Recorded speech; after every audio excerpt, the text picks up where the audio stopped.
أمنا إذا حالفن دحرة في حاونات زكافلنا سبي حاونا بقدميو بحبرات زبلا كافيلنا له بالعليو زاوير بارخ لو معالتون بالعليو دارنا نحن كيدنا زاوير مسكن آمين. عب كلته كان نببينا مو عب ماتيوس إسران سلستن كمونت ماتيوس زلو عب ماتيوس إسران سلستن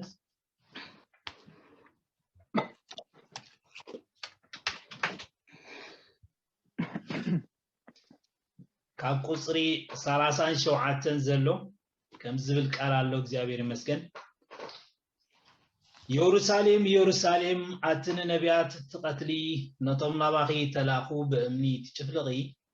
كم تدرو نጨጨውታ ኣብ ትሕቲ ኣኽናፋ እትክቦም ክንደይ ሳዕ ንደቅኺ ክእክቦም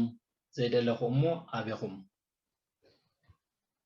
ደጊም ብስም እግዚአብሔር ዝመጽእ ብሩኽ እዩ ክሳዕ ትብሉ ካብ ሕጂ ኣይክትርእዩን ኢኹም እሞ ንሆ ቤትኩም ዓንያ ክተርፍ እያ እብለኩም ኣለኹ ከም ትደርሆ ንጨጨውታ ኣብ ትሕቲ ኣኽናፋ እትክቦም ኣብዚያ ሓንቲ እንስሳ ጎይታ ተቂሱሎ ሓንቲ ካብ ናይ ዑፍ እንስሳ ስለዚ ደርሆ ኢሉ ኣሎ እግዚአብሔር ምስጋና ኣብ ኤርምያስ ምዕራፍ 8 ድማ ቁጽሪ ሸውዓተ ዛራ ኣብ ሰማይ ወርሓቱ ይፈልጥ ኳትራን ለኻኺቶን አያን ዝመጻሉ ግዚያት የስተብላ እየን ህዝበይ ግና ፍትሕ እግዚአብሔር አይፈልጥን እዩ ዝብል ቃል እግዚአብሔር አለ ስለዚህ ጊዜ ተረኺብና ነዘን ክልተ ኣብዚያ ከም ጎይታ ይብና ዘሎ ቃላት ንማሃረና መቼም መጽሐፍ ቅዱስና ኩላና ከም ንፈልጦ بوزح بمثلاتات يزاربنا ጎይታ بناي انسساتات بناي عواف تفطراو بحر غيرما بوزح ساع اب بوزح بوتان منفساوي ملእክታት የመሐላልፈልና እግዚአብሔር ይመስገን ስለዚህ እጂ እግዚአብሔር በቃሉ ገይሩ በምሳሌ ይዛረብ በቶም እንስሳታት ገይሩ በዕዋፍ በተፈጥሮ ገይሩ زغول كزارب كله نعنا منفساو مخري أو عزل سلزلوا يتزاربنا سلازي عب مصحف قدنا زي تتقصي يلن انتبلناسي يعيش بخلاتهم توم انسساتات بب عينتهم بب بحرياتاتهم ناتهم كم تزابير سفتر لهم بحريات جيرو زابير ببوزح من قدي نمردعتا نعنا منفساو مردعتا منفساو ملأختن يسدلنا እግዚአብሔር መስገን ካብዝ ገርመኩም ዋላ በቶም አበይት ጥራይ ዘይኮነሲ በቶም ደቅቅቲ እግዚአብሔር ከማን ካብዝ ገርመኩም ሲ ዝጥቀመሎ እግዚአብሔር ንበዓል አንበጣ ንበዓል ዋኽ ታያም ዝባሃሉ ዘም ኩብኩብታ ጎደቦ ሓሰኻ ነዞም ደቅቅቲ ፍጥረት እንታይ ዝብሎም ዓቢ ሰራዊት ኢሉ ይጽዋዕ ዓቢ ኤል ኩላና አንፈልጦ نتوم دققتي انسساتات كي ترفه እግዚአብሔር عاب سراويت ايت كالوت انسساتات كلهم اندحر مصحف قدسنا اندحر تتقيسو اندحريناسي اراب يلو خزارب كله قال እግዚአብሔር ارابنا بعين ما يتنافقيلو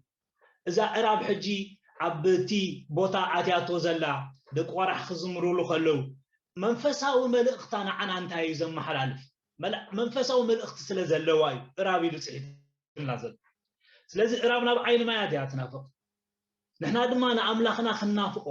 ለይትን መዓልትን ንኣምላኽና ክናፈቆ ክንደልዮ ከም ዝተለለና ትምህረና ራብ ኩሎም ዳርጋ እንድሕሪናዮም ከምዚ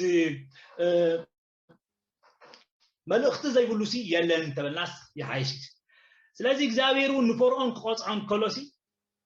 ሰራዊት አኽቲቱ ዞምና ዓለምና መንግስታት እንታይም ዝገብሩ ተሓደ ነተሓደ ከፈራርሑ እንድሕደልዩ ያጥሬታ አጽዋራቱ አበዳባያት ሰሪዒኡ ዘሪዮ እዚ ጻረ ዘለኒ የዋጻካ ተኾይነና ባይና ዓይዝ ብሎ እግዚአብሔር ንጸላእቱ ክቆጽዕ እንድሕደልዩ ብዓቢ ገለ ነገራት መላእኽቲ ሰራዊት አኽቲቱ አይመጽእ ንፈርዖን ክቆጽዖ ከሎ በዓል ጻጾት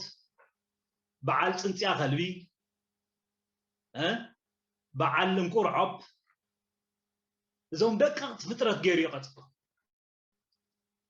سلازي እግዚአብሔር أبزنتاينا نري እግዚአብሔር عبيد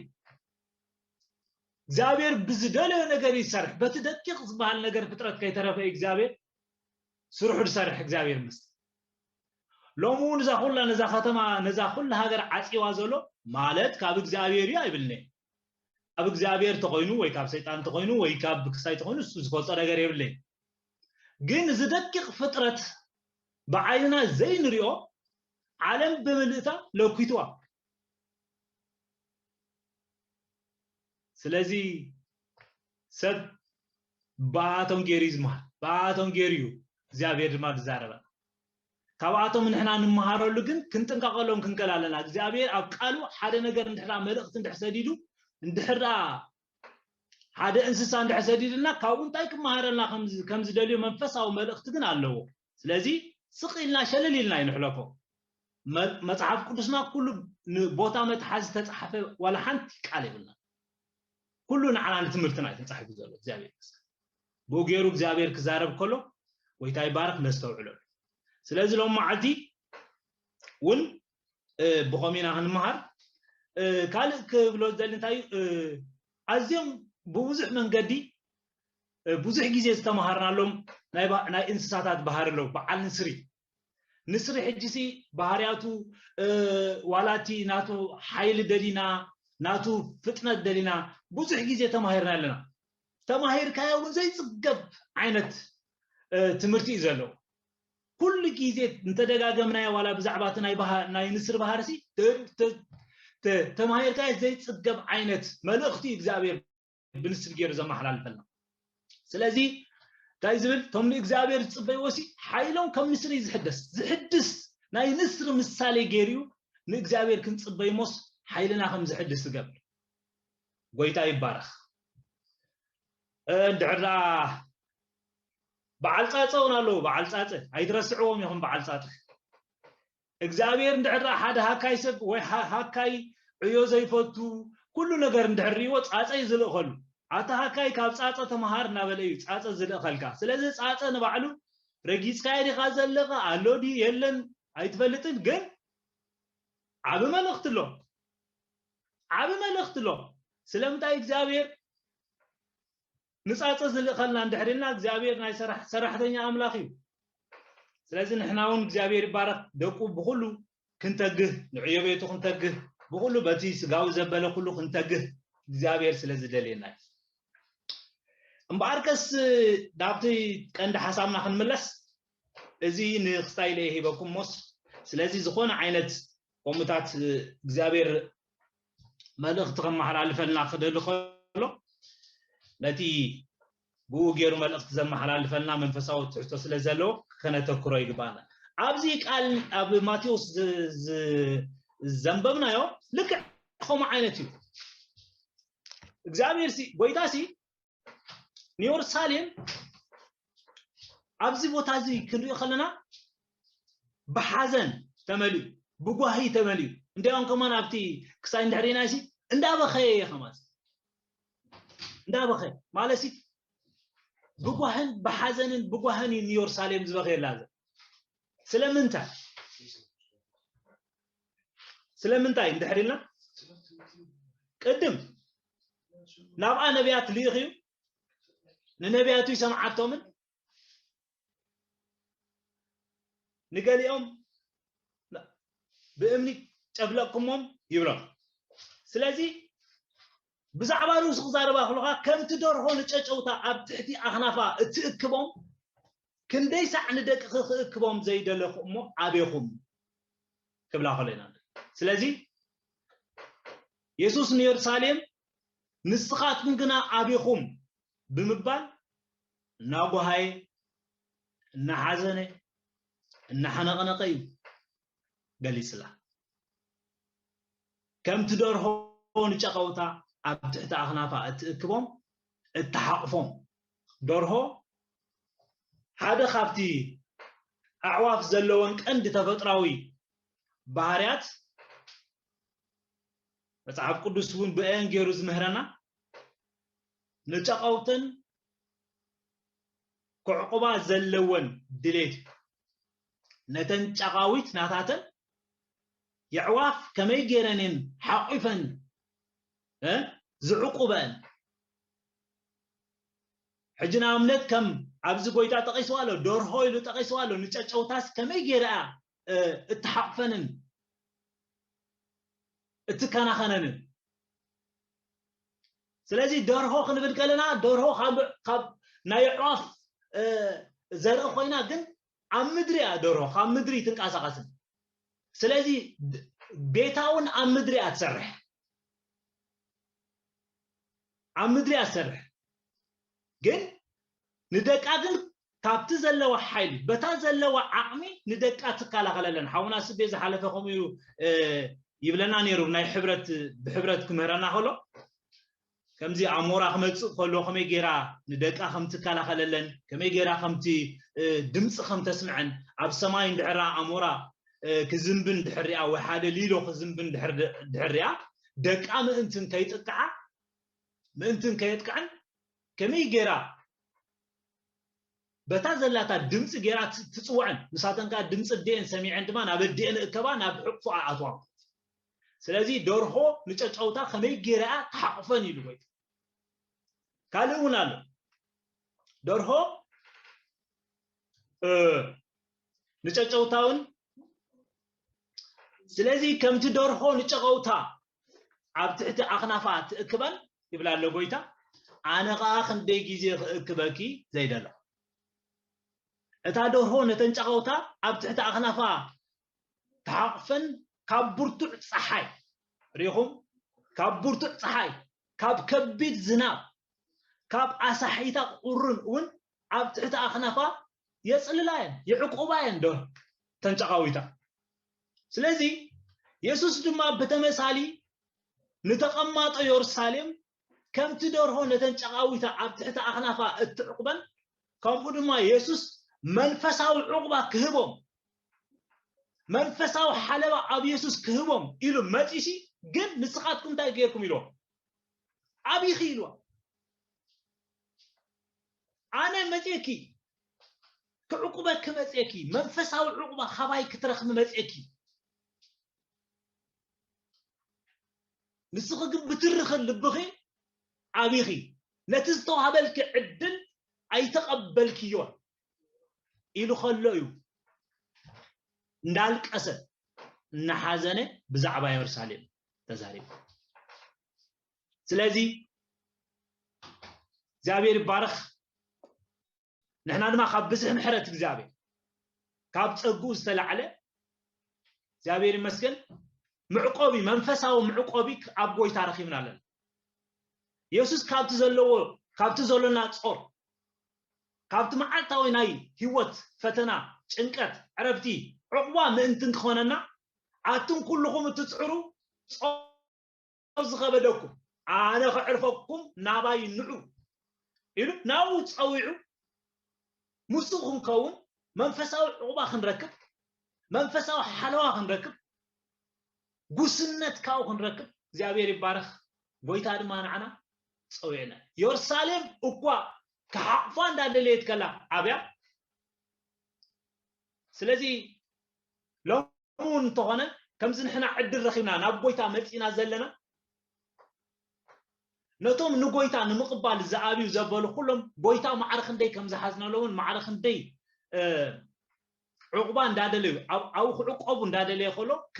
كأبي خلو بويتا معرخ ندي كم زحزنن معرخ ندي كم تشنقن كردانا يخلي سلامنتاي يورسالم تاي زبلا زلو بسم እግዚአብሔር ዝመጽ ብሩኽ ይخصع እትብሉ ካብ ሕጂ ኣይክትርኢኒን ኢኹሞ ቤትኩም ኣንያ ክትተርፍያ ስለዚ ማንም ሰብ እንድሕራ ንጎይታ ነቲ መንፈሳዊ ዕቁባ ነቲ መንፈሳዊ ረድኤት ካብ ጎይታ ሓለዋ እንድሕራ ንኢየሱስ እንድሕር ኣቢኻዮ ማለት ናይ እግዚአብሔር ሓለዋ ምሳኻየለን ማለት ናይ እግዚአብሔር ረድኤት ምሳኻየለን ማለት ናይ እግዚአብሔር ዕቁባ ይብልካን ማለት ስለዚ በይኒ ኻኢኻ ትኸይድ ሰብ በይኒ ዝኸይድ ሰብ ስለዚህ ጎይታ ኢየሱስ ክርስቶስ ነፍስ ወከፍ ወንጌል መስኪርና ሉ ከይተረፈ እንድሕራ ነቲ ወንጌል መቅባል እንድሕራ ቢዮ ነቲ ጻውዒት ጎይታ ስለ ዝኣቢ ነቲ ዕቁባ ናይ ጎይታ ነቲ ዝመጾ ዘሎ ሓደጋ ሰዓን ምፍላጡ ነቲ ዝመጽእ ዘሎ ነቲ ዕድልቲ ኣምሊጡ ነቲ ዝመጽእ ዘሎ ከየምልጥ ጎይታ ይሪአሉ ስለ ዝኾነ ርሒቑ ብጣዕሚ ዝሓዝን ጎይታ ስለዚ ኣንቱም ኩልኩም ትጽዕሩን ጾር ዝኸበደኩም ኣነ ክዕርፈኩም ዝዕርፍ ሓደ ንሱ በይኑ ጥራይ ዝዕቁብ ንሱ ሓደ በይኑ ጥራይ ዘጽልል ንሱ በይኑ ሓደ ጥራይ ዋልታ ዝኸውን ንሱ በይኑ ሓደ ጥራይ ስለዚ ናብቲ ተዓቂብካሉ ዘለኻ ናብቲ ኣጽሊልካሉ ዘለኻ ናብቲ ተዓሚንካዮ ዘለኻ ጎይታ እንደገና መሊስና ክንጠብቕ እንደገና መሊስና ናኡ ክንለክብ ሓለዋና ከመይ ጽኑዕ ምዃን ምዕቆቢና ከመይ ጽኑዕ ምዃን ከምቲ ደርሆ ንጨጨውታ ካብ ፀሓይ ካብ ትውርትዕ ፀሓይ ካብ ዝተፈላለዩ ማያትን ዝናባትን እትዕቅበን ሎሚ ጎይታ ንዓይን ንዓኻ ከምኡ ገይሩ ይዕቅብና ከምኡ ገይሩ ኣጽሊልና ዘሎ ሓንሳብ ዘይመስለና ክኸውን ይኽእል እዩ ሓንሳብ በይንና ዘለና ክንመስል ንኽእልና ኖ ኣብ ልዕሊኻ ጽላል እግዚአብሔር ኣብ ልዕሊኻ ሓለዋ እግዚአብሔር ኣብ ልዕሊኻ ናይ እግዚአብሔር ክብር ኣሎ እግዚአብሔር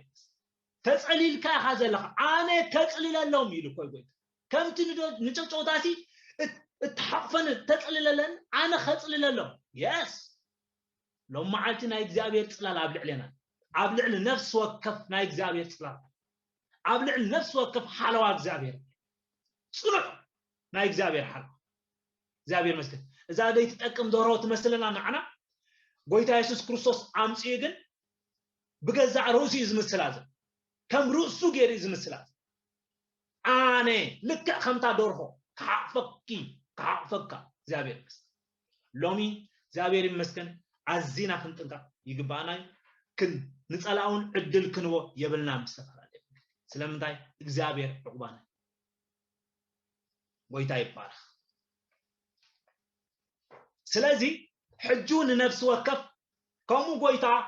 ጽውዕ ከሎ ነፍስ ወከፍ ብነፍስ ወከፍና ገይሩ ከዓይ ክጅምር ከሎ መንፈሳዊ ዕቁባ ኢና ንሰባት ንዕንብሎም ስለምንታይ ካብቲ ዝመጽእ ዘሎ ሓደጋ ስለ ዝርዳእና ካብቲ ዝመጽእ ዘሎ ሓደጋ ካብዚ ሕጂ ዘሎ ብዒንትና ናይ ንሪኦ ይኹን ካብ ዝተፈላለየ ዝኸብደና ዝዕቅበና ጎይታ ጥራይ ይሕዋትይ ብዝኾነ ነገር ክንፈርሕን ክንሰግእን የብልና ስለምንታይ ዕቁባኻ እግዚአብሔር ዕቁብካ ዘሎ እግዚአብሔር ኣጽሊልልካ ዘሎ እግዚአብሔር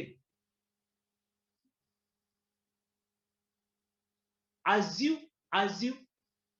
በዚ ነገር እዚ መንፈስና ክነቅሕ ክኸላ እግዚአብሔር ይባረክ دحرون حجنا بتي كساينا هنكي ميسنا هلا حدث مستحنة منفسا عبا بقويتا رخيبو سلازي انتهى له مسلكو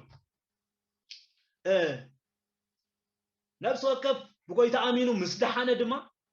ببقلنا ونكن كيد ايدلني بزاب سلامتاي نابت حبرت حونا سبي زحالة بزمرنا زنبرة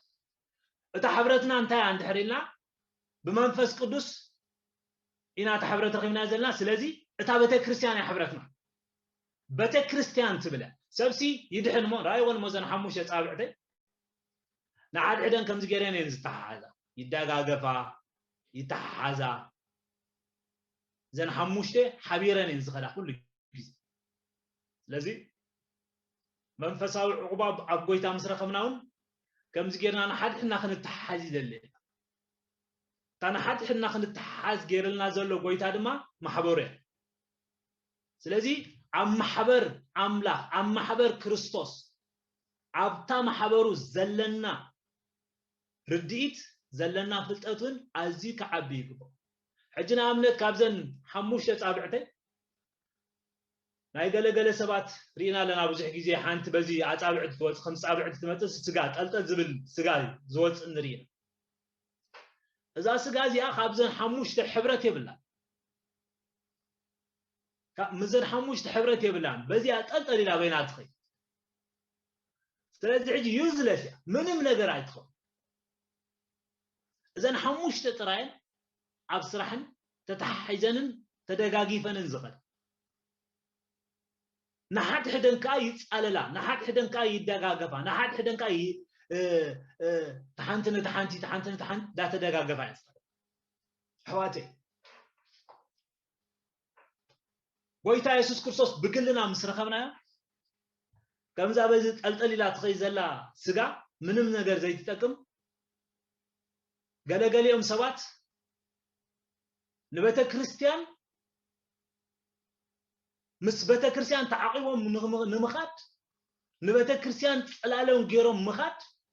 ዘይርድኦም ናይ ቤተ ክርስቲያን ምስጢሩን ዘይርድኦም ብዙሓት ሰባት ብዙሓት ኣሕዋትዮም እቲ ጽላል ግን ብጎይታ ሓንሳብ ጽላል ምስረኸምና በይንና ክንከይድ በይንና ተፈንጢርና ክንከይድ ጎይታ አይፈቅድን ነታ ማሕበሩ አብታ ማሕበሩ መንፈሳዊ ጽላል ድማ መሊስና ድማ አብታ ማሕበሩ ክንጽጋዕ ክንከላልና በይንና ንኸደሉ ነገር ዋላ ሓንቲ ይብል እታ ማሕበር ካን ባዕላ ልክ ከምቲ ደርሆ ንጨጨውታት እተሓቅፈን እታ ማሕበሩ ድማ ንዓና ድማ ምሕቆፊትና መጽለሊትና ሕጂ እዚኣ ተኣኻኺብና ኣለና بسقاكوا تزعبه متخاب بسقا يخون يرو حجكن كونتات حزنا بزي نراقبنا ازي ادن مفتحي تاي كونتن نجيزيا اتي باكل نراقبو اتي باكل نحدحنا قص نقص ناتراانا نتانا نصو اجوقا ايدنا تصعينا نصالاليلو بكن الصعب بركه سلازي محبر املاح محبر كريستوس نعناون مصلليتنا يا سلازي حجي ام حبر املاح زلنا الرآية ابتا بدمو زطريا محبر زلنا الرآية ازيو برديت كونا سلامتاي محبرو كبرت سلازكم اتا نصلللا محبر نكويتا مسرخبنا بيننا خمسة سقات الازبلت بيننا هنكيد اغزابير ابهوا قدفنا ايفتن ندعركم غينو من تقبر ابا تخرسيان اطريو ندعركم غينو من محبرون تقبر ام مدر سريتوا ندعركم غينو من دحبب بين خان دحر صغير ندعر كوينو عبز للخاين دحر زبر ندعر كوين زي تصلوا له غزا ندحر لك هون ግን انت تقبر غزا يسرح ስለዚህ محبر املاح نعنا صلالنا منفساوي عقوبة منفساوي مغبي منفساوي مخري منفساوي صلوت እናበላዕና እናተደጋገፍና እናዓቤላን ንዕቆበላን ድማ ቤቱ ይደል መጀመሪያ ናብ ጎይታ ንመጽ አው መንፈሳዊ ዕቁባ ንረክብ እዚ ጥራይ ግን አካል ይኮን ታዲያ አንገብራልና ናብታ ብደሙ ዘጥራያ ማህበር ድማ ንዕቆብ ማህበር ክብርት ማህበር አምላክ كبرت يا حوات محبر أملاك كبرت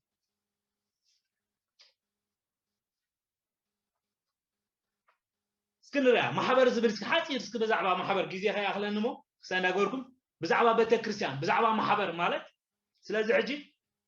بيت كريستيان مالك بحسب زبالة نحادة فلي علامة كاب عالم تسويعو مزوصو حزبي أخيبا مالك سلازي حجي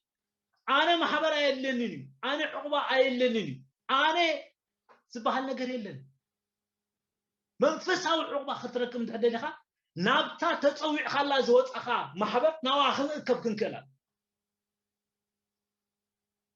ሕጂ ኩላህና እንኳን ተተኣከብና ግን ርዲትና ግን ብዙሕ ግዜ ክሪኦ ከለኹ ኣብ ማሕበር ዋላ ከይተረፈሲ ነታ ማሕበር ዘለና ዋጋ ነታ ማሕበር ዘለና ቫልዩሲ ሓንሳብ ከም ኖርማል شللتو كم نورمال يمسلون يسب كم محبر تاريخ خيد كله كم نورمال يمسلو بينو خيد منم نجر سايزي يقولوا اوكي محبر املاخون كم تان دورهو نچقوتا تعرفن كما تحقق مس امناون نافتا محبر كنحقو في غويتا صويعنا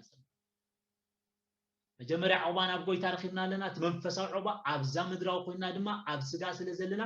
ናብታስ ንሱ ብደሙ ዘጥረ ስለዚህ ቤተ ክርስቲያን ማለት ንሓደ ፍሉይ ዕላማ ካብ ዓለም ካብዛ ትጠፍእ ዘላ ዓለም ተፀዊዖም ዝወፁ ማለት ስለዚ እግዚአብሔር ይመስገን ስለዚ ማሕበር ወይ ቤተክርስቲያን ክንብል ከለና ሰለስተ ካብ ኣርባዕተ ንላዕሊ ኣመንቲ ዝእከቡላ ማለት እግዚአብሔር ይመስገን ወይታ ይባረክ ባል ቤተክርስቲያን ዝተመስረተትሉ መጀመሪያ ብዛዕባ ማሕበር ጎይታ ተዛረቦ ቤተክርስቲያን ኣምንታ ተሰሪታ ዘላ እንድሕሪልና አቡ አብ ክርስቶስን ቤተክርስቲያንን ፈሊኻ ይትሪኦም ነህ ክርስቶስ እንድሕሪልካ ቤተክርስቲያን አለ ቤተክርስቲያን እንድሕሪልካ ክርስቶስ አለ ኢየሱስ እንድሕሪልካ ቤተክርስቲያን አለ ንሱ ማሕበሩን ንሱን ክልቲኦም ፈላሊኻ ይትሪኦም ንኢየሱስ ትደሊ ማሕበሩ ግን ኣይትደልን ወይታ ባርካ አኪ ሓወይ ብዛዕባ ማሕበር አምላኽ ንጸልቕ ትብል ከለኻ ስለምንታይ መስለካ ነታ መልእኽተይካ ስለዚ ደገፈተለ እግዚአብሔር ይባርካ ስለምንታይ ቤተክርስቲያንን ክርስቶስን ሓደ ስለዝኾነ ክርስቶስ ደሊኻ ቤተክርስቲያን ኣይደለኻን ሕብረት ሕፋት ኣይደለኻ ምድሓንካ ከማነ ጠራጥር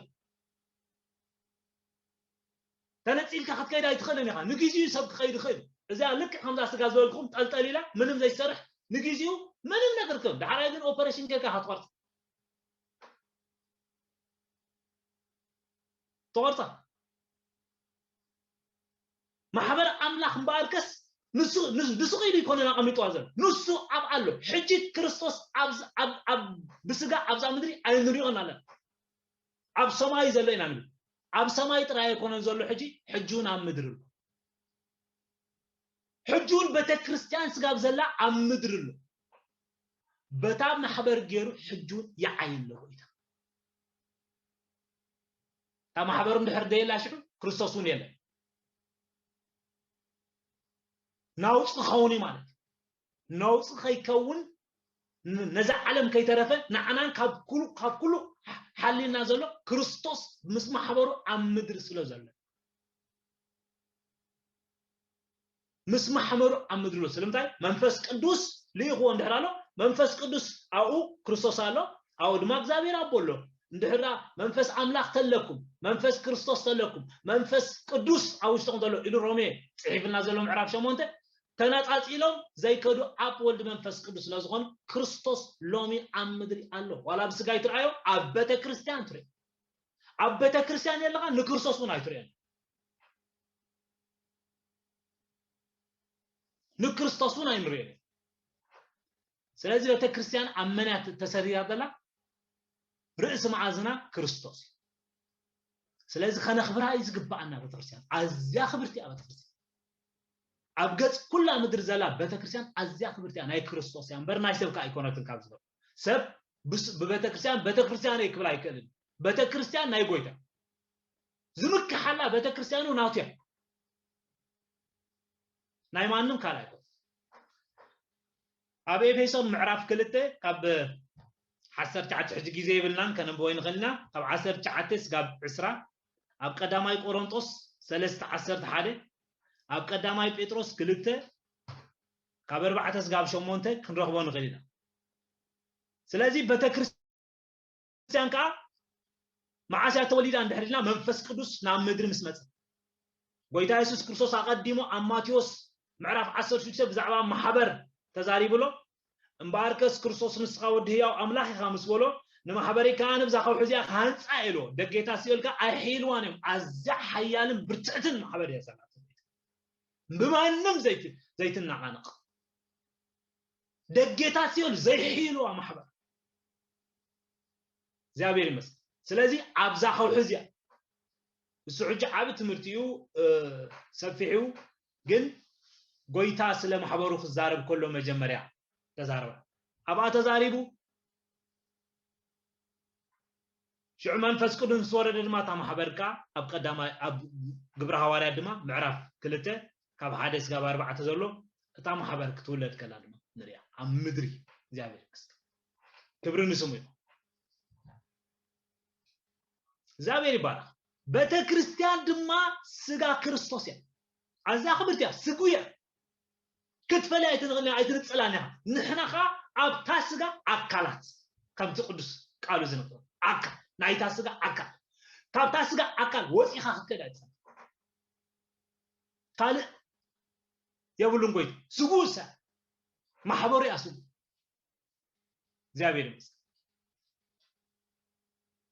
ቤተክርስቲያን ድማ ከዕድጋ ከሎ بخبر دمو يعديوا لك كمتي اب ግብረ ሐዋርያት ምዕራፍ 10 ዝነግረና ግብረ ሐዋርያት ምዕራፍ 10 እስካነ ኸውጾሞ ከንብበልኩም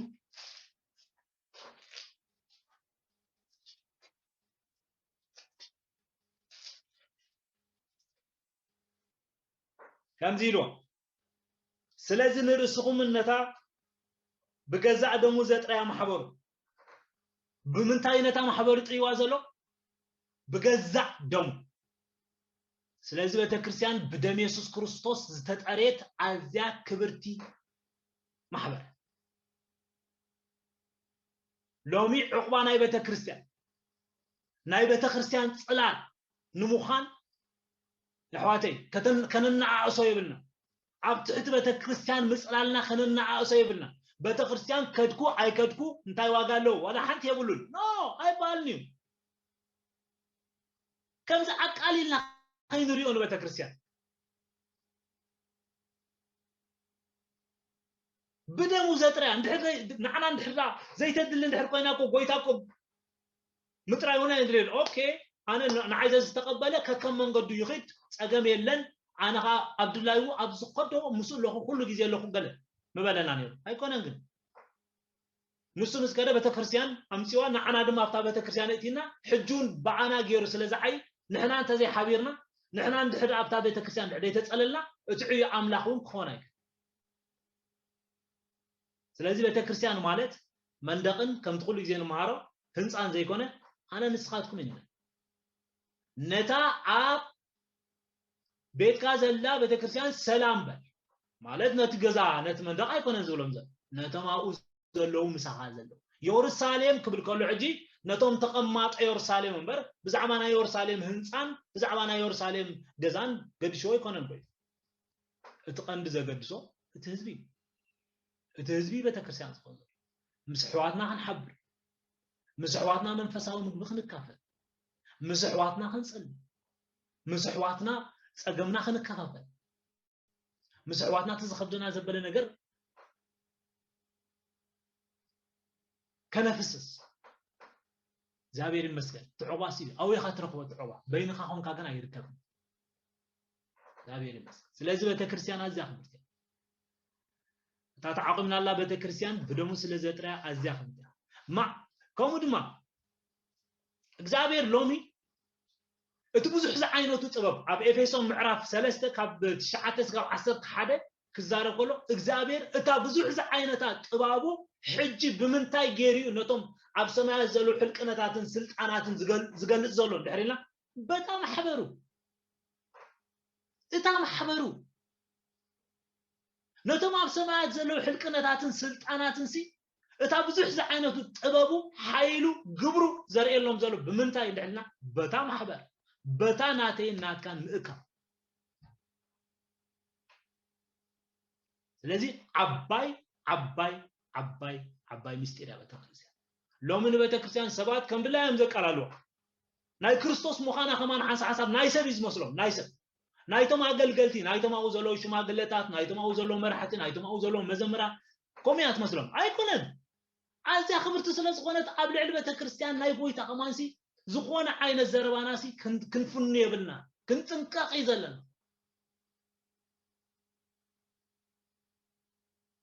ስለምንታይ ክርስቶስ ኢና ንዛረበሉ ዘለ እንተ ደኸምና ክርስቶስ ሰብ እንተ ደኸመ ክርስቶስ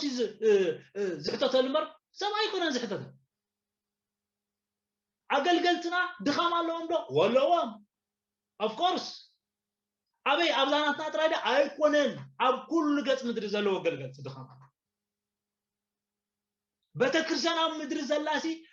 ብምልእታሲ ፍጽምት ዳ አይኮነትን መልሲ ወላ ዘይ ነገረካ አይ ኮነት ፍጽምት ዝባል ቤተክርስቲያን የለና ምድሪ ክርስቶስ ብጸጎን ብምሕረቱን ኣብዚ ስጋ ከለካ ከመይ ጌርካ ፍጽምና ካባካ ስክደል ካባና ከመይ ጌሩ ጎይታ ፍጽምና ይጽበ ኣብ ስጋ ኢና ዘለና ሐዋርያ ጳውሎስ ምን ኮንታይ ኢሉ ኣብ ስጋ ከለናሲ ካብ ጎይታሲ ኣዝና ርሑቃት እዚ ማለት ኮንታይ ዝብል ዘሎ መሰኩም ሐዋርያ ይሪኦ ትድኻሙ እቲ ጎይታን እቲ ናቱን ዝኸሎ ዘሎ መንገድ ይሪኦስ ለከብ ስጋ ከለኩሲ ካብ ጎይታስ ኣዝይ ርሕቀት ብስጋ ከለናስ ካብ ጎይታስ ኣዝና ርሑቃት ኢና ስለዚህ ሕዋት ድኻም ርኢና ናይ ዝኾነ ይኹን ዓይነት ጉድለት ርኢኻ ቤተክርስቲያን ኣይዝለም ቤተክርስቲያን ናይ ጎይታ ኣለዋ ሕዋት እናተደጋገፍና ከምቶም መራሕትና ንዓና ክረድኡ ንዓና ክድግፉ ንዓና ክጓስዩ ክብሉ ከለው ማለት ንሳቶም ተዋሃቦም ሓላፍነት ምጉሳይ ስለ ዝኾነ ከምቲ ዝግባእ ገይሮም ክጓስዩና ይግባእ ክጓስዩና ክደልዩ ከለው ድማ እግዚአብሔር መስገን ንሕና ድማ ልብና ክንከፍተሎም ንሳቶም ጉስነት ክገብሩ እንድሕር ኮይኖም ንሕና ድማ ናይ ልብና ምኽፋት ግን ኣትናግድ ስለዚህ እቲ ጸላላዊ እዩ እቲ ሓደ እናተጸለለ እቲ ሓደ እናተደጋገፈ እቲ ሓደ እንዳበርትዐ ንዝደኸመ እንዳበርትዐኻ ኣጆኻ እንዳበልካ እንዳተሓጋገዝካ ይዛዓይ ክብርን ጎይታ ስለዚህ ከምቲ ደርሆ ንጨጨውታ ተሓቅፈን ጎይታ ኢየሩሳሌም ዝበላ ንሕናውን ሎሙን ጎይታ ይባረኽ ጎይታ ኣብ ኩሉ ኩነታትና ምሳና ኮይኑ በታ ቤተክርስቲያን ገይሩ ሓቅፈና ስለዚህ ዘሎ ናብታ ቤተክርስቲያን ኩሉ ግዜ ናይ ቤተክርስቲያን ምስጢር ክዳና እዚ ሕፅር ዝበለ ብዛዕባ ቤተክርስቲያን ሰፊሕና ተማሂና ኩላና ይፈልጥ ብዙሕ ፍልጠት ኣለና ብዛዕባ ቤተክርስቲያን ከምቲ ንፈልጦ ግን ከምኡ ክንነብረሉ ክንክእላ ከምቲ ንፈልጦ ናይ ቤተክርስቲያን ክብረት ከምኣ ክንነብረላ ክንክእላ ኣብ ቤተክርስቲያን ዘሎ ምስጢራት እግዚአብሔር ንኹሉ ምስጢሩ እንድሕራ በቤተክርስቲያን ገይሩ ዝገልጽ እንድሕር ኮይኑ ካብ ቤተክርስቲያን ወፃኢ ኮንካ ተነጣጢልካ በይንኻ እንዳጎይኻ በይንኻ ክገብረላልካ ዝባል ነገር የለን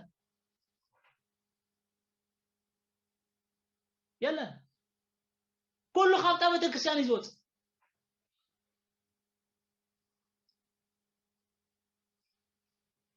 ክብሩን ስሙ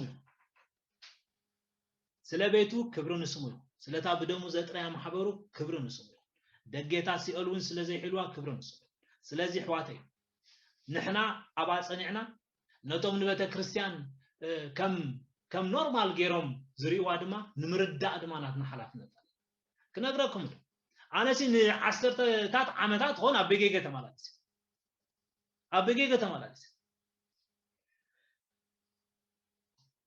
أنا إذا مالس نبيجي جنبر بيجي أنا 5 مالس هايفلتوني يوم تم حبر هايفلتون سلام متى ديفلتون الدحر يلكم حات يا مالسي أب آتم سلزي تعقب أفتح محبر سلزي يسألون اندحر عصليله عوالم كون اندحر كوين اندحر عصليله ما نساتهم كا اب كل منفساو ነገራት ይደጋገ اندحر يصلل كا من كفلتك تخيد 10 ዓመታት ተማላለስ ናውድ ጸገም የለ በጪኻ ክትመጽ ትኸለ ጸገም የለ اندحر زياتك አያተካ لمون نحناون بدقدقه خينهلو نزاني شي مغاسنا كو نحنا كو دحنا قرعجي كبز حنا سلا زخونه غويتا خصف حنا سلا زخونه من مرتيو من ايمطن من اتيو من اتون زي فلطول غيزي ندعر ماتيو شعقن كتغاسي تخنا ندعر رياتخ ስለዚህ ንቤተክርስቲያን ነታን አጽሊልና ላ ዘለና ብጥንቃቀና ሓዛህ بتنقى حزان اي غويتا فقات سلازو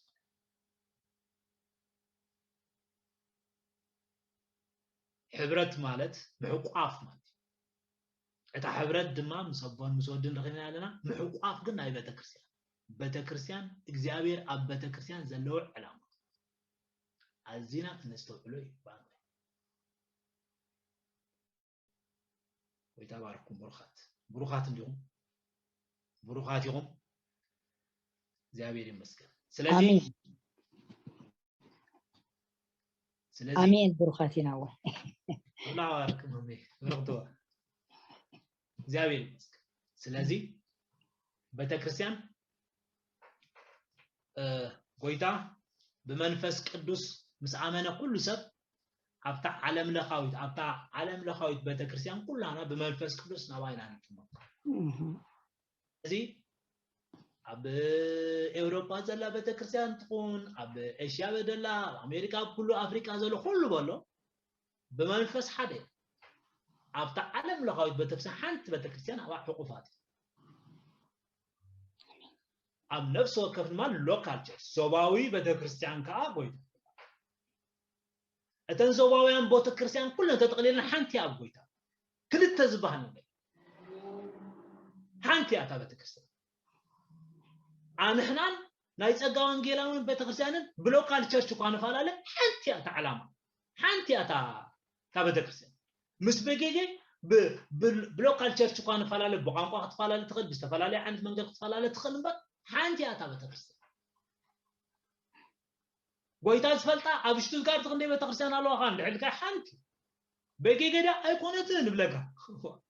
አይኮነትን نبيك قطرة تفلت نعكو انت حنتناتنا تناتوها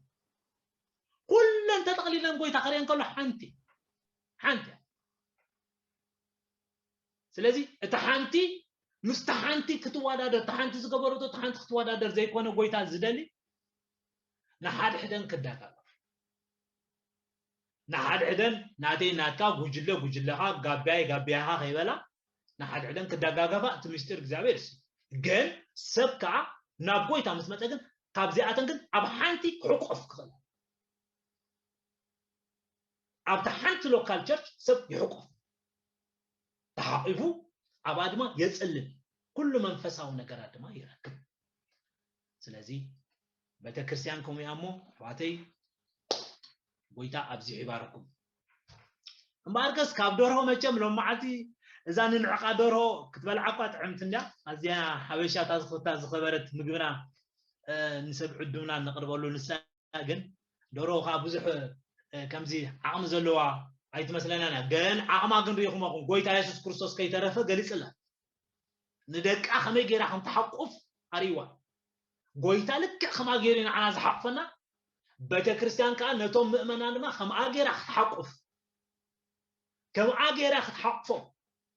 كما اغيرا ختكانا خنوم امين قدما يدلنا يا اذا بيت كريستيان ندقا تحقف نتوما زصللو تحقف نتوما زصللو منفساو مغب تهب كاب استفلالي ناي صحاي ناي صلاي ناي استفلالي فلاصات مسخلو بيت كريستيان ما بكل مساعات تجاهدما تكلاخل እግዚአብሔር ይባር امين ወይታው ስለዚህ ማህበር አምላክ ክብርቲያ ለቤተ ክርስቲያን ስለዚህ ويتا يخبر ما حصار رايتي حدا مچم እግዚአብሔር ይመስገን እንደር አንዛ ብዛዕባቲ ክሳይ ከተብ ብልንዕ ጀሚር ጋር አንተ ይዘወልኩም ኣብቲ ፍጥረታዊ እግዚአብሔር ይባረክ ኣብቶም እንስሳታት ኣብቶም አዕዋፍ ኣብሰበላለ ኣብ መጽሐፍ ቅዱስ ዘሎ ከተጽንዑም ደመርካ ምስይወትካ ከተብሎ ከተብልከላ በጣም ትግረም ማለሲ ኣብ ኣታቶም ዘሎ እግዚአብሔር ዝገበሮ ናይ ተፈጥሮ ባህሪ ግርም ይዝለካ ማለሲ it is amazing God is great እግዚአብሔር ዓቢ ስለዚህ ንኹሎም ነናቶም ዝኾነ ተፈጥራዊ ጥበብ ሂቡ ቋንቋ ይብለውን ከም ዝኸማና ገለ ይብለውን ግን በትንስ አምላክ ዝሃቦም ግን ቡጌሮም ግን ከመይ ጌሮም ነታ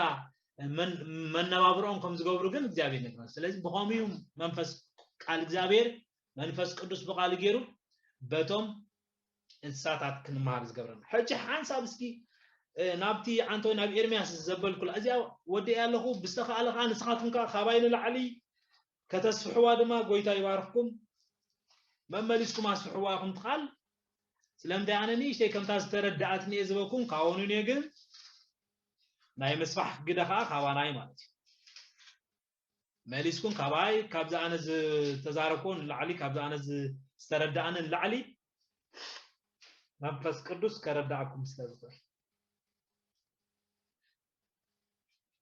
ግዜ ብልና ንሞ ሕፅር ዝበለት ብዛዕባታ ናይ ኤርምያስ ሓደ እንስሳ ሎ ዝገርመኩም ዛራ ዝበሃል እንስሳ ሎ ኣብታ መጀመርያ ዘንበብናያ ዑፍ እዩ ዝኸማን ዛ ዑፍ ያ እንስሳ ይኮን ዑፍ እዩ ሕጂ እዚ ዑፍ እዚ ብጣዕሚ ዝገርመኩም ቃል እግዚአብሔር እንታይ ይብላሎ ራዛ ኣብ ሰማያት ወርሓቱ ይፈልጥ እዩ እዚ ራዛ እንድዕር ትፈልጥዎ እንድዕር ኮንኩም ዝቀጢን እጋሩ ምሽ ኣሎ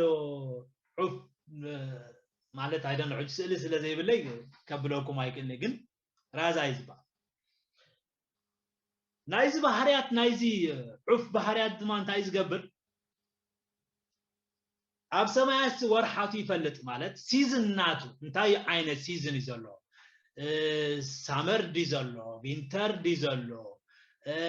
ፍሪሊን ዲ ዘሎ እዚ ሁሉ ወርሓቱ ኣብ ሰማያት ይፈልጥ ስለዚ ዊንተር ክኸውን ከሎ ኣበይ ከም ዝቕመጥ ይፈልጥ ትዘመኑ የስተውዕሎ ጽቡቅ ገይሩ ነት ዘመን ዘስተውዕል ዊንተር ክኸውን ከሎ ኣበይ ይቕመጥ ሳመር ክኸውን ከሎ ኣበይ ይኸይድ እዚ ሁሉ ኣበይ ናይ ቦታ ኮይኑ ይፋረ ዘመኑ ዝፈልጥ ዑፍ እዩ ብጣዕሚ ዝገርም እዩ በቲ ኣምላኽ ዝሃቦ ተፈጥራዊ ውህበት ድማ ዝዑፍ እዚ ድማ ነተን ወርሓቱ ይፈልጥ ንኣብነት ብዛዕባ ዝዑፍ እዚ ብጣዕሚ እንደ ዘብል ሓደ መዓልቲ ኣብ ናይ ኤር ቲቪሲ በሪሽ ትርኢ ነይረ ከምዚ ሪፖርት ትርኢ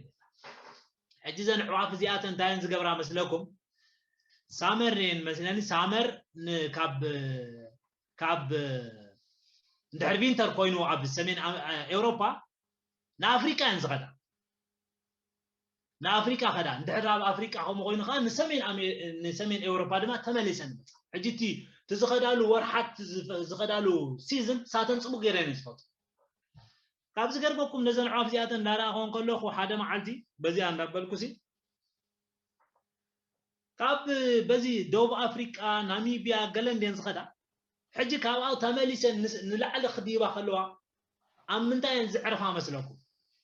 ትራንዚት ኣብ ምንታይ ገብራ ኣብ ደሴታት ናይ ኤርትራ ሕጂ ብቲ ደሴት ምለይለን ናብቲ ዳህላክ ደሴት ዲ ዋላ ኣብቲ ኣብኡ ደሎ ማለት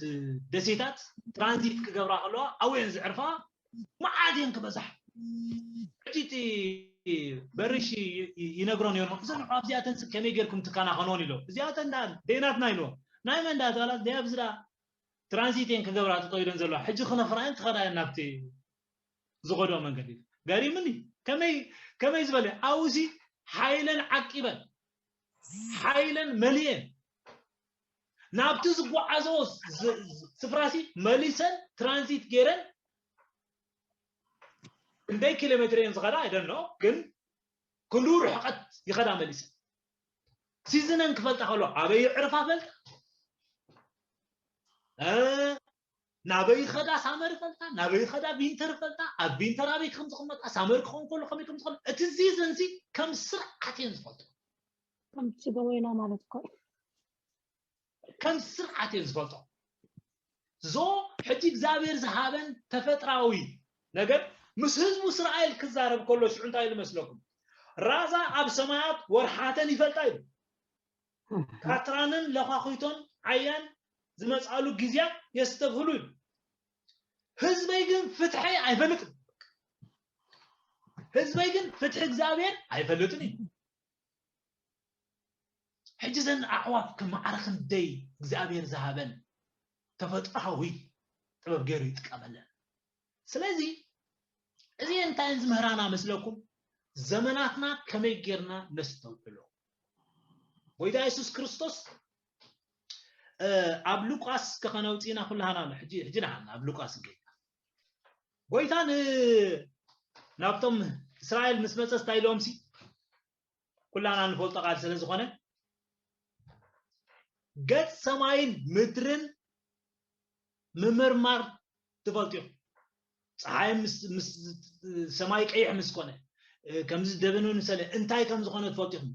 ነዚ ዘመን እዚ ግን ክትምርምሩ ኣይትኽእሉን ኢኹም ሎሚ እግዚአብሔር ልክዕ ዘን ዕዋፍ እዚኣተን ከምቲ ሲዝነን ዘስተውዕላ ንሕና ድማ ነዚ ዘመን እዚ መጽሓፍ ቅዱስ ከም ዝነግረና ዘመንና ንፈልጥ ሰባት ክንከውን እግዚአብሔር ይደልይ آمين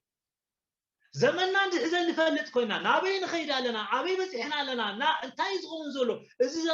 قاعد زلو قاعد نابي جزيون زي نستوعب نحب كوينا جن لك إحنا علم مسيرنا لنا ما أتوم علم بدك يوم زمرمرو حجز حالف انتاي يرين يرسي ممرمار سلز بلد زفوت علم إذا ناسون زبال ناي تفر مرمر انتاي جيرلو حانتي روبرت نا مارس سديدلو أمارسي كمارا مرور يوم أمارسي هيوت ألودي يلن ماي ألودي يلن أمارس هيوت يحلو ما يحلو نحنا قدمنا نقول علينا إخزابير نمدريو بقول خطب قل عزيز وامبر نمارس بقول خطب قل سلا زي عزازا هيوت سلبها النجار أمارس يلن 4 نتبي كثيرون حجزاتهم دا قبلو سماين مدري يمارا مرلو أمارس كيدو مارا مرلو ناي مارس كيزي نزي زمان إزيقن ما نم سلس فولتاي إزي زمان إزيقن نتي زمان قن أي مرمروان لك أونتيوم زمانهم قن نتي زمان قن زي مرمو قويتا يسوس كرسوس ما أبقالونا خوميلو قد سماين مدرم تمارا مرو يخوميلو نزي زمان إزيقن أي تمرمروان يخوم أبيناي زمان اللخوم ورحاتكم زماناتكم كنياتكم زي تفلتوا أب كلاي زينا موالي مثلا أب كساي زلو دك إساق أورجن ني إسرائيل تاي تقبر كم زلو زمانهم زستوعلو سبات نيرم إسرائيل تاي تقبر كم زلو زمان زفلتوا سبات كن دك يا إساقو نيرم لو مخا نحنا كم تم عالم زي كوناسي منفس قدوس علنا أوشتا منفس كريستوس علنا زمان زلل آمين زمان زفلت لك كم تاز زارات بالعف ورحاتا أبسمات فلت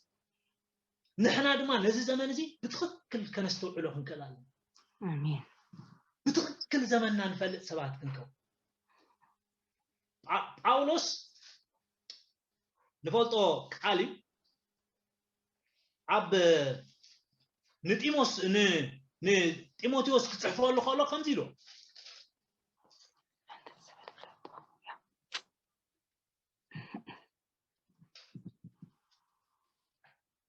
أب قداماي تيموتيوس كمزيلو حسبوا حجي باولوس أب تجزي تقينو قد مغلتش عمل حكومة بتن دحروت زمانات حجي زمانات كو أبر بعت زقفل تقنه إذا نحنا زلنا بحر كريستوس زلو زمن دحراي زمن ما يمود عتا زمن ويد ما تندحروت زمانات زبال تقنه جن حجة أحسن تقلت كلتا شع عمل تحلي في الوزق زي قال صح صح انتاي بلالو بتن دحراي زمانات جنا قال يوم امنتهم كيدهم نمنافس سحتت نمهرو أغاننتي كمز صعبو اتمنفس بجهود يبلع أولوس نينا زريو زلو اتمنفس نينا زمن يزملك تزلو زمن زين ات زمن سي كما يجير بمنفس قدس يستوعلو له أولوس زمنهم على اليوم يمزخودو ساتو بينا زمن انت عينت كلتات منفس قدس أوشتنا زكاك لنا زلون تخونه زمن نملنا زخونه خمت خلو نت زمن كنا للي يخون كلام نحنا خم عالم ما يكون عالم ولا تمرمر ولا تفر مارس تمسح ولا جوبيتر تغير ولا غلط غد who cares نجركن أوشتنا قد منفس قدس زلنا سبات سلزخونه ات منفس نت زمن يللي يسلزخونه زمننا للي سبات كنكون ويتاي آمين آمين ماليسو أب كالاي تيموتيوسون كوميونيتي يحفلوا أبتن دحروت معالتات جنا كفو زمن كم زمات زفت ندعي زمانات حالي فوزي ويتا واركا ماني خا غير غازل زاوير يباركا زمانات حالي فيمو ندعي خمزنا نحنا زلنا يخفو زمن يرد خوينو قد معجين نفلت نن تمزنا برو تزمنهم تخفق لي لو مزلنا يا زمن جن بتعم ناي مودات كابز تتصحيف زولو كابز غيرمكم سي زغودل زبال عبتن دحروت معالتات جنا كفو زمن كم زمت زفلت شعو سبات فتوت رؤسهم كونيو فتوت جنزب تجهرتي عبيات تتعرفت إذا كل لومي عملت أي نحر ترخبون دعيلتك ناقالم خدا لنا أبتا بتكريستيان ترخبوا له بدا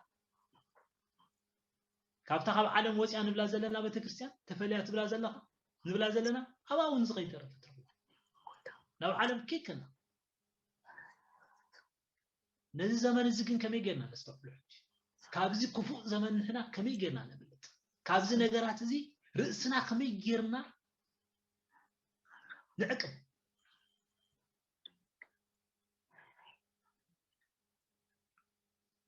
زمن زفلي كونتات كم يعلو نابي قصنا هنا نخيز زلنا دعر منفس قدس سمعنا ينتسن يلنا منفس قدس يلا بمنا يزيامي بمناتنا نتناي اب افيسون اتقنياتو كفي قنياتو كفي زقنيات زلنا ازي كفو نخاف ازخي زلنا نصبق ازخي زلنا زمن اينصمل عالمنا تقلبت داتغيت ناتحقنت لا مودة تخطبت انت ناتحقنت تجيزي يقرب سلازل تجيزي نا مودة تجيزي يقرب سلازل نا قويتا منص ندحر كوينو لك بك زي جيزي كمصالو نحنا كن مس قويتا مس منفسن كوينا كمي غيرنا انا الزمن زي كنستوعلو زلنا لمنفس قدوس سينكن بلولنا سلازي خمزا زارا ورحاتا اب سمايات تفلت نحنا دما كومو زي حاجه حسرابنا ذا زمن زيا بزح غزي تبينا سلازي خنا እግዚአብሔር መስገን ተዓልም አንተና ቃል አምላክ ከንበበልኩሞ በጌረ ኹዴ እስኩ ኩላና መዝሙር ዳዊት ምዕራፍ 119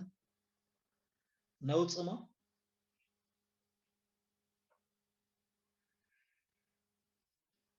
كميز بلنا እግዚአብሔር ቃሉ መንፈሱን ከመገሩን አና ከም ዘለብመና አእምሮ ዝህበና ቃሉ እግዚአብሔር መስከ መንፈሱ ንሱን ቃሉን ሐደስ ለዘሆነ ናብ ቃሉ ክንመለሳለና ሎሚ እዚ ዘመን እዚ በኮምፕሊትሊ ናብ ቃሉን መለሰሉ ጊዜ ሆነ አነ በግለይ ናብ ቃሉ ክምለስ ነፍስ ወከፍና ናብ ቃሉ እትቃል ዝብለና ክንከው نحنا برأسنا نخرج زي كونس قالوا الزبلنا دابينس عم مزمور 119 كلنا نفولتينا 9 كم زبل قالوا عزيز لذ فتوى تعال باو انبينا نودينا زابير مسكن نحقخا انبزا افكاركم ملو معالتي استنتنو الله تزازات كان حوار مسايمو حالفا صلاتي على بمني እግዚአብሔር መስከ مسكرات كا مستنتاني يمو حالفا كلهم ممحراني لبام كونكو تزازات كا حليمو حالفاتهم شماغلتات امورو አለው ቃል ካም እንትخሉ አጋሬ ካብ ኩሉ ዘበለ መንገዲ ከልከልኩ ንስኻ ምሄር ካኒ ኢኻሞ ካብ ፍርድኻ ኣይርሕቅኒ ቃላትካ ንትንሓገይ እምብዛ ጥዑም እዩ ናፈይ ካብ መዓር ዝበለጸ ይምቅራ ሳላ ትእዛዛትካ አእምሮ ረኸብኩ ስለዚ ሁሉ መንገድ ሓሶት ጸላኹ እግዚአብሔር ይመስገን ዘለብመና ሓለፋ ጸላእትና ዘለብመና ሓለፋቶም መምሃራና ለባማት ዝገብረና ሓለፋቶም ሽማግለታት አእምሮ ዝህበና ቃል እግዚአብሔር ይመስገን ስለዚ ወይታ ይባርኩም ጸጋ ይብዛሐኩም ገለን ኢሽተይ ተሪፋትኩም ክትኮኑ ተስፋ ገብር መንፈስ ቅዱስ አብልብኩም ገለ ተዛሪብኩም ከውን አምላክ ባርኩም ተባረኩ ላይ ብሩኻትኩም